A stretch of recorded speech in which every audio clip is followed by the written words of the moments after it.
ilmunya melarang hal-hal yang dilarang oleh Allah, ternyata dia ahli melanggar larangannya Allah.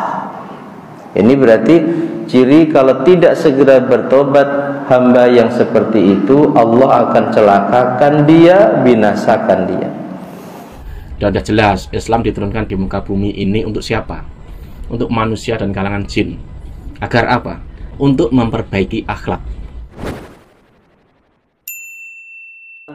Yang pertama, yarzuquhul ilma wa yamna'uhu an amalil ulama.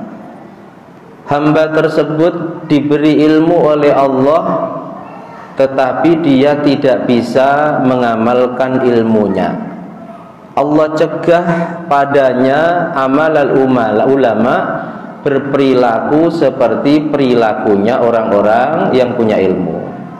Banyak ilmunya, pandai menyampaikan ilmunya, tetapi perilakunya tidak sesuai dengan ilmu yang dimilikinya. Ilmunya melarang sombong, dia yang paling sombong. Ilmunya memerintahkan tawadhu, dia tidak ada tawadhu. Ilmunya memerintahkan ahli sedekah, dia paling bakhil.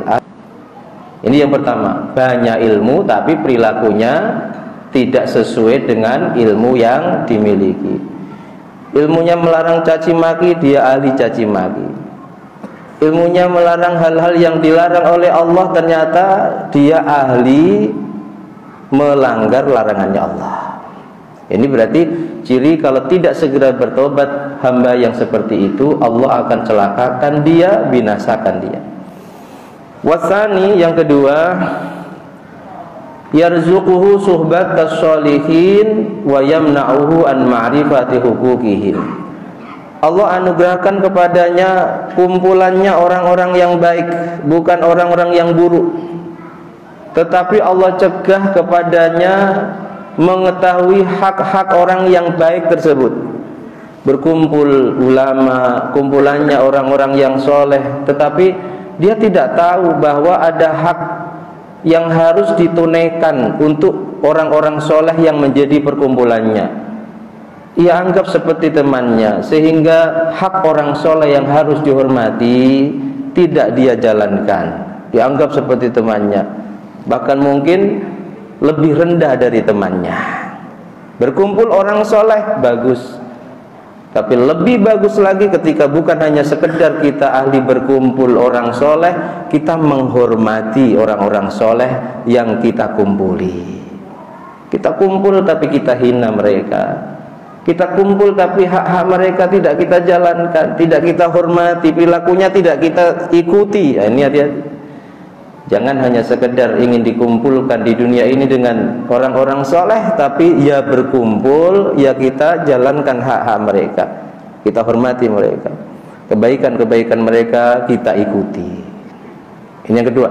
Wasalis, yang ketiga,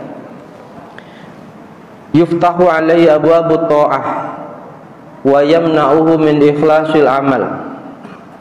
Ketika Allah menghendaki membinasakan seseorang, yang ketiga, Allah akan buka padanya pintu-pintu ketaatan. Dia ahli ibadah, ahli sholat duha, ahli sholat malam, ahli baca Quran, bahkan ahli puasa sunnah, ahli melakukan ketaatan kepada Allah. Wa yamna'uhu min ikhlasil amal. Tetapi ketaatan yang dia lakukan, yang demikian banyak, yang demikian beraneka ragam ini, tidak disertai dengan keikhlasan hati. Allah cegah dia min ikhlasil amal, dari ikhlasnya amal. Ibadah dan ketaatan serta kesalahan yang dilakukan tidak murni karena Allah. Ada pamrih, ada niat lain. Ini hati-hati. Padahal diterimanya amal itu ketika amal dikerjakan dengan dasar ikhlas, murni karena Allah, murni mencari ridha Allah, tidak dicampuri dengan niat yang lain.